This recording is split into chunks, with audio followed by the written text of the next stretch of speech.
नमस्कार, मैं अर्पित आप सभी का स्वागत करता हूं हेल्थ फर्स्ट शो में। दर्शकों, हमारी हमेशा कोशिश रहती है आपको आपकी बीमारी से जुड़ी हर समस्या से निजात दिलाने की, जो कि बनी हुई आपकी परेशानी का सबब। आपकी हर बीमारी का इलाज मिलेगा आज आपको हेल्थ फर्स्ट शो में।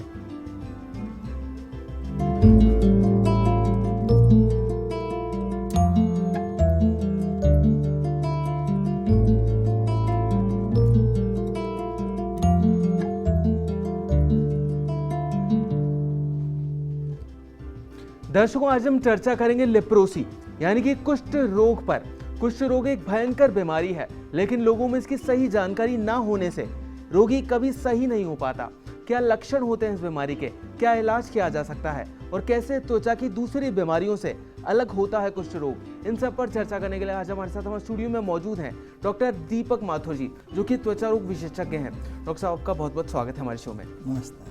तो दोस्तों, अगर आपको भी कुष्ठ रोग से संबंधित कोई भी बीमारी है या फिर त्वचा रोग से संबंधित किसी भी बीमारी के बारे में आप जानना चाहते हैं तो आप हमें कॉल कर सकते हैं। हमारा नंबर लगातार आपकी टीवी स्क्रीन पर फ्लैश हो रहा है। डॉक्टर साहब, सबसे पहले तो मैं आपसे जानना चाहूंगा, आज हम कुष्ठ रोग पर चर्चा कर रहे हैं, तो कुष्ठ रोग होता क्या है उसके बारे में। देखिए, कुष्ठ रोग एक संक्रमण रोग है और एक विशेष कीटाणु से फैलता है। और कुष्ठ रोग का हमारे पूर्व इतिहास में भी बहुत कुछ मेंशन्ड है और इसका इलाज आज की तारीख में संभव है। पूर्णतः मरीज ठीक हो सकते हैं। जी, तो डॉक्टर साहब से जानना चाहूँगा, क्या कारण होते हैं कुष्ठ रोग होने के मरीज में। देखिए, कुष्ठ रोग क्योंकि मैंने बताया कि एक संक्रमण है और एक विशेष प्रकार के कीटाणु से फैलता है जिसको माइकोबैक्टीरियम लैप्री कहा जाता है। माइकोबैक्टीरियम एक प्रकार के बैक्टीरिया की वैरायटी होती है और ये कीटाणु दुनिया के अंदर जो कीटाणु सबसे पहले मिले थे उनमें से नंबर 2 पर है। 1800 के अंदर इसका आर्मर हेंसन्स नाम के एक वैज्ञानिक थे, उन्होंने इस कीटाणु को पहली बार आइडेंटिफाई करके आइसोलेट किया। जी जी, तो डॉक्टर साहब, अगर मैं ये कहूँ तो ये गलत तो नहीं होगा कि गंदगी से भी ये हो सकता है कुष्ठ रोग। देखिए, कुष्ठ रोग का गंदगी से तो नहीं है, लेकिन यस, अगर इन गंदगी का सेंस अगर हम बैक्टीरिया से लें तो बैक्टीरिया से होता है, क्योंकि एक प्रकार का संक्रमण है और ये संक्रमण बहुत धीरे धीरे फैलता है। सामान्य संक्रमण जो हमारे और होते हैं वो बहुत तेजी से फैलते हैं, लेकिन इसका फैलाव बहुत धीरे धीरे होता है। और ऐसा देखने में आया है कि कुष्ठ रोग का कीटाणु एक व्यक्ति से दूसरे व्यक्ति पे 3 तरह से होता है, या तो स्किन से स्किन संपर्क, या ड्रॉपलेट्स जो होती हैं इसकी नाक के द्वारा निकलने वाली उनके द्वारा, और कई बार गैस्ट्रोइंटेस्टाइनल ट्रैक्ट के लिए माना जाता है कि वहाँ से भी इंटेस्टाइन से भी फैलता है। जी, तो डॉक्टर साहब से जानना चाहूँगा, कौन कौन से वो लोग होते हैं और कौन कौन से वो व्यक्ति हैं जिनमें कुष्ठ रोग होने का खतरा बना रहता है और या फिर जिन्हें हो सकता है। देखिए, कुष्ठ रोग होने का संभावना जो है वो कुष्ठ रोग से संक्रमित व्यक्तियों के साथ संपर्क अगर होता है तो वो एक बात बहुत ही वैलिड है। दूसरा, बॉडी के अंदर जो हमारा इम्यून सिस्टम होता है जिसको हम प्रतिरोध क्षमता कहते हैं, प्रतिरोध क्षमता अगर किसी व्यक्ति की ओवरऑल अच्छी है लेकिन कुष्ठ रोग के कीटाणु के प्रति स्पेसिफिक अगर प्रतिरोध क्षमता कम है तो उनको भी फैल सकता है। जी, डॉक्टर साहब, अभी के लिए एक दर्शक हमारे साथ जुड़ गए हैं, जयपुर से आलम है। आलम जी, आपका बहुत बहुत स्वागत है हमारे शो में। अपना सवाल पूछिए डॉक्टर साहब से। आलम जी, अपने टीवी की वॉल्यूम जरा कम कर लीजिए और फिर अपना सवाल पूछिए। जी जी, नमस्कार। जी नमस्कार सर। नमस्कार, बताइए सर। हमारे बच्चे की 10 उंगलियां जो है गल चुकी। हाँ जी। और उसके जो है उसके सिर्फ नाखून भी नहीं बचे अब उंगलियां गल कर। जी नमस्कार सर। देखिए, आप जो बात कह रहे हैं वो उंगलियां गलना या नाखून भी नहीं बचना, ये मेरे को कुष्ठ रोग का शायद नहीं लग रहा है। उम्र कितनी है बच्ची की आपकी? बच्चे की उम्र करीब 40 के करीब होगी। ल्यूकोडर्मा बताया था मास्टर साहब ने। हाँ, ल्यूकोडर्मा एक अलग चीज़ होती है और उसका कुष्ठ रोग से कोई संबंध नहीं है। ल्यूकोडर्मा जो होता है उसमें जो रंग बनाने वाली कोशिकाएं जो होती हैं जिनको मेलेनोसाइट्स कहा जाता है, उनके काम न करने या उनके समाप्त होने से होता है। और कुष्ठ रोग एक अलग चीज़ है, ये कीटाणु से फैलता है। और कुष्ठ रोग में प्रारंभिक अवस्था में हल्का रंग लिए हुए, न कि सफ़ेद चटक के बनते हैं जिनमें सूनापन होता है। फिर भी आप अगर ऐसी बात है तो आप किसी भी कार्य दिवस पे सवाई मानसिंह अस्पताल में हमारे पास लाके बच्ची का परीक्षण करा सकते हैं और हम आपको प्रॉपर जो डायग्नोसिस है उसके बारे में बता देंगे और उसका जो भी है इलाज भी करेंगे। आलम जी, उम्मीद करता हूँ कि आपको आपके सवाल का जवाब मिल गया होगा डॉक्टर साहब से। डॉक्टर साहब, मैं आपसे जानना चाहूँगा कि अक्सर होता है कि लोगों को रोग हो जाता है, फिर उन्हें पता नहीं चल पाता है कि उन्हें वो रोग हो गया है। जी तो हाँ। कुष्ठ रोग के कौन कौन से वो लक्षण हैं जी हाँ। जिनसे पता चल सकता है कि व्यक्ति को कुष्ठ रोग हो गया है? देखिए, स्किन के ऊपर कुष्ठ रोग के परिवर्तन आ जाते हैं, और जो प्रमुख परिवर्तन जो हमारे को आता है वो होता है सूनापन होना। हाँ जी। यदि हमारे शरीर के किसी भी हिस्से पे सूनापन आता है और कोई निशान, चतक्का जिसे अपन कहते हैं, बनता है, जी। तो हमें कुष्ठ रोग के बारे में प्रारंभिक अवस्था में सोचना चाहिए। हाँ जी। और उसी के हिसाब से पेशेंट को हमारे को चिकित्सक की परामर्श लेकर के उसको फर्दर इन्वेस्टिगेट करना चाहिए। हाँ जी। जी डॉक्टर साहब, सूनेपन की बात कर रहे हैं बॉडी में कहीं पे भी, जी। तो डॉक्टर साहब से जानना चाहूँगा कि कितने समय तक वो सूनापन रहना चाहिए जब व्यक्ति को सचेत हो जाना चाहिए कि उसे कुष्ठ रोग हो सकता है? देखिए, मेरी राय तो ये है कि कहीं भी सूनेपन का चतक्का महसूस होता है जी। तो उसको वेट नहीं करना चाहिए, जी। तुरंत आपको चिकित्सक को दिखा देना चाहिए। और हर जगह कुष्ठ रोग के निदान के लिए जो सुविधा है वो हमारे पूरे भारतवर्ष में उपलब्ध है। जी, तो डॉक्टर साहब, जो चकत्ते की आप बात कर रहे हैं वो शरीर में किसी भी पार्ट में हो सकता है? जी हाँ, शरीर के किसी भी हिस्से पे हो सकता है, और उसको हम लोग, हमारे परीक्षण करने के तरीके होते हैं। हाँ जी। जैसे हम लोग 3 तरह का सुन्नपन चेक करते जी। हैं।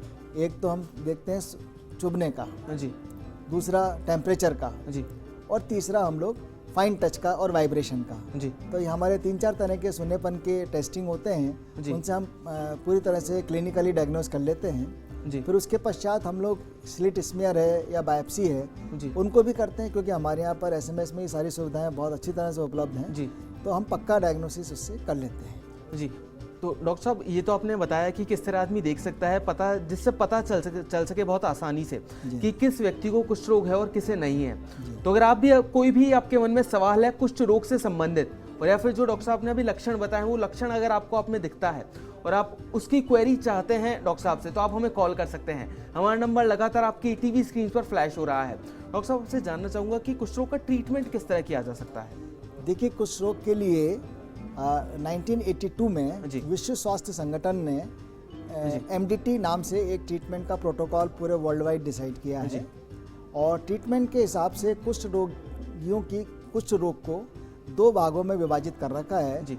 एक को हम लोग कहते हैं मल्टी बेसिलरी लेप्रोसी, जिसमें जी। बहु कीटाणु, जिसको अपन हिंदी में कह सकते हैं। जी। और एक होते हैं पॉसी बेसिलरी, जी। जिसको कम कीटाणु वाला रोग कहते हैं। जी। और उनके ट्रीटमेंट का प्रोटोकॉल इवन हमारे यहाँ के स्वास्थ्य कार्यकर्ता स्तर तक इसके बारे में नॉलेज दी गई है, जी। और उसका बड़ा आराम से इलाज कर सकते हैं। जी। जैसे मैं आपको ये दिखाना चाहूँगा कि इस तरह के पैकेट्स आते हैं, जी। जिसके मल्टी बेसिलरी लेप्रोसी होती है, जी। उनको ये वाला पैकेट होता है हमारा। जी। इसको हम लोग 28 दिन का मंथ साइकिल मानते हुए जी। 12 माह तक देते हैं। जी। और इसी तरह से पॉसिबेसिलरी जो लेप्रोसी होता है, जिसे कम कीटाणु वाला कहते हैं, जी। उसका ये पैकेट होता है। इसको हम लोग 6 माह तक देते हैं रोगी को। जी। और इस तरह से हम इलाज दे करके और फिर पेशेंट को पूर्णतः क्योर करने की कोशिश करते हैं। कई बार ऐसा होता है कि मरीज इलाज बीच में छोड़ देता है, जी। या आज के ज़माने में हर इलाज के अंदर रेजिस्टेंस की भी समस्या आ रही है। जी। तो हम लोग उसको आफ्टर 12 मंथ्स, यानी 12 महीने मल्टीबेसिलरी में और 6 महीने में पॉसिबेसिलरी में री एग्जामिन करते हैं। जी। और री एग्जामिन करने में अगर हमें फिर लक्षण मिलते हैं तो हम दोबारा फिर देते हैं। जी, अक्सर होता है कि लोग एलर्जी और कुष्ठ रोग में अंतर नहीं कर पाते हैं, बड़ा कंफ्यूज हो जाते जी हैं, हाँ। और इस कारण कुष्ठ रोग काफ़ी बढ़ भी जाता है। तो मैं आपसे चाहूँगा कि हमारे जितने भी दर्शक हैं उन्हें एलर्जी और कुष्ठ रोग में एक बार अगर आप अंतर बता दें तो। देखिए, कुष्ठ रोग के अंदर जो सबसे मोटी बात है कि कोई किसी तरह का कोई चतक्का बना हुआ है शरीर पे और उसमें सूनापन है, या हाथ पैरों के अंदर किसी तरह की कोई डिफॉर्मिटी आ रही है, जी। तो उस व्यक्ति को कुष्ठ रोग के बारे में चिकित्सकीय परामर्श तुरंत प्रभाव से लेना चाहिए। जी। और एलर्जिक जो डिजीज़ होती हैं वो अलग होती हैं। एलर्जीज विभिन्न प्रकार की होती हैं, और एलर्जिक डिजीज़ के अंदर जनरली सुन्नपन नहीं होता है। जी। एलर्जिक डिजीज़ में मोस्टली खुजली यानी इचिंग होती है। जी। तो उसका कुष्ठ रोग से कोई सीधा संबंध नहीं है। जी। जी, डॉक्टर साहब, हम ट्रीटमेंट की बात कर रहे थे, तो डॉक्टर साहब से जानना चाहूँगा कि कितने तरह से ट्रीटमेंट किया जा सकता है कुष्ठ रोग का, देखिए, कुष्ठ अगर रोग, टाइप्स में डिवाइड करना चाहें? हाँ जी, जैसे मैंने आपको अभी बताया जी। कि कुष्ठ रोग के इलाज के हिसाब से कुष्ठ रोग को 2 भागों में बांटा गया है, जी मल्टीबेसिलरी एंड पॉसीबेसिलरी। जी मल्टीबेसिलरी मतलब बहु कीटाणुए और पॉसीबेसिलरी कम कीटाणु वाला। जी और इसके जो हमारे जो राष्ट्रीय कुष्ठ रोग इरेडिकेशन प्रोग्राम है, नेशनल लेप्रोसी इरेडिकेशन प्रोग्राम है, जी डॉक्टर उसके साहब तहत एक बार के लिए आपको बीच में रोकना चाहूंगा। अभी के लिए एक और दर्शक हमारे साथ जुड़ गए हैं, अबूरूर से संजय जी हैं। संजय जी आपका बहुत बहुत स्वागत है हमारे शो में। अपना सवाल पूछिए डॉक्टर साहब से। हाँ संजय जी बोलिए। संजय जी अपनी टीवी की वॉल्यूम जरा कम कर लीजिए और फिर अपना सवाल पूछिए। हाँ डॉक्टर साहब नमस्कार। नमस्कार सर। मेरे बच्चे के दाग हो रहे, सफेद दाग है जी ओके ओके ओके ओके। मेरे को सुनाई नहीं दिया, क्या बोला आगे? मेरी बच्ची है 10 साल की है सर, जी साहब। और वो 10 साल की है और कोड टाइप है, उसको कुष्ठ रोग आप बोलते, हम कोड बोलते हैं ऐसे। हाँ जी, ये वो खाना कम खाती है, खाना बिल्कुल कम खाती है। जी और मैंने पालमपुर इलाज कराया, अहमदाबाद इलाज कराया, जोधपुर इलाज कराया जी साहब। और आयुर्वेदिक दोनों इलाज कराया सब। जी आपका जो सिम्टम आप बच्ची का बता रहे हैं उसके हिसाब से मुझे ये ल्यूकोडर्मा, जिसको सामान्य इंग्लिश में कहा जाता है और मेडिकल लैंग्वेज में विटिलिगो कहा जाता है, शायद उसका सिम्टम है। और विटिलिगो और कुष्ठ रोग का आपस में कोई संबंध नहीं है। यहाँ मैं क्लियर करना चाहूँगा, जो आप जिस बीमारी का जिक्र कर रहे हैं विटिलिगो, उसमें कलर रहित त्वचा हो जाती है। हम इसको अगर इंग्लिश के अंदर डिफाइन करें तो डीपिगमेंटेड स्किन होती है। और कुष्ठ रोग के अंदर कम कलर हो जाता है, that is less colour. Colour तो है लेकिन कम होता है, हाइपोपिगमेंटेड होता है और उसमें सुन्नापन होता है। सुन्नेपन को आप ज़रूर कंसिडर करिएगा जब अपन सामान्य भाषा में कुष्ठ रोग के बारे में चर्चा करते हैं। और जहाँ तक ल्यूकोडर्मा का सवाल है, इसका भी अगर हम टाइमली इलाज लेते हैं तो रंग प्राप्त किया जा सकता है। जी डॉक्टर साहब अभी के लिए एक और दर्शक हमारे साथ जुड़ गए हैं, सवाई माधोपुर से योगेश जी हैं। योगेश जी आपका बहुत बहुत स्वागत है हमारे शो में। अपना सवाल पूछिए। योगेश जी अपना सवाल पूछिए। हाँ सर, मेरे क्या है कि एक फोड़ा हुआ था जी, लेटरिन की जगह पे होता जी, तो वहाँ पे क्या है उसका वो तो सही हो गया, लेकिन कीड़ा लग के सही हो गया, लेकिन उसमें क्या भी मतलब खुजली सी हो रही है। अच्छा और अच्छा, शरीर पे भी मेरे खुजली सी होती है। जी जी जी। मेरे ख्याल से जिस चीज़ का आप जिक्र कर रहे हैं वो या तो फिस्टुला या पेरिएनल पाइलोनाइडल साइनस की बात कर रहे हैं। इसका निराकरण जो है सर्जन के द्वारा किया जाता है। और खुजली कोई भी जब फोड़ा फुंसी होता है या कोई भी जगह पानी सा ओजिंग सा निकलता है वहाँ पे चलती है, तो इसके लिए मैं आपको सजेस्ट करूँगा कि आप किसी जनरल सर्जन महोदय को संपर्क करें ताकि वो इस बीमारी का इलाज कर सकें। जहाँ तक शरीर की खुजली का प्रश्न है आपका, इसका हालांकि कुष्ठ रोग से कोई संबंध नहीं है। आज के मौसम में जो सर्दियों का मौसम होता है और हमारे राजस्थान के वातावरण में चमड़ी खुश्क हो जाती है, तो खुश्क त्वचा की शायद खुजली का आप जिक्र कर रहे हैं। और इसको आप सामान्य रूप से नारियल का तेल या वैसलीन लगा के, प्लस कोई छोटी ज़्यादा खुजली हो तो वो हमारी सिंपल सी एंटीहिस्टामिनिक से आप ठीक कर सकते हैं। चलिए दोस्तों, अभी वक्त तो चला एक छोटे से ब्रेक का, लेकिन आप कहीं मत जाइएगा, जल्द वापस लौटते हैं हेल्थ फर्स्ट में और ये चर्चा आगे भी जारी रखेंगे।